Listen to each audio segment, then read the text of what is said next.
আমি কি সপ্তাহ দোষ নাই ডাক্তার সেজন্য আমি তো দোষ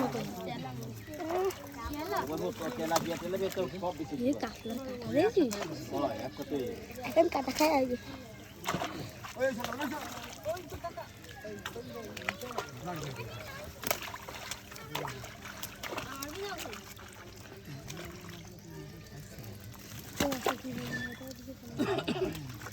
আপনি ভাবি লোক কাতলা মাছ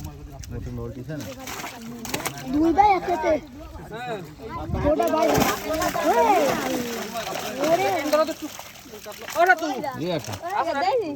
বাইরে লাগো ওই যে মিষ্টি লবণ পানি মাছ তো খাতে খুব সুস্বাদু আরেকটা আছে বড় এটা এটা একটু ছোট এটা বড় বেশি এটা বড় বেশি হ্যাঁ আমি কি করতে রেস্টে ভিডিও এসে গেলেন কি ভুলতেছিলাম তো একবার ভাইরাল হয়ে যায় আমরা সিস্টেম আছি সিস্টেম পাবেন সেলা উঠে দেয় এনে কোটির উপরে আছে একটু আরে গুলি ভরে না কোটির উপরে নেই কোন দিন এই লাখের উপরে জালি দিয়ে কিছু কাটি কমাই দিয়ে না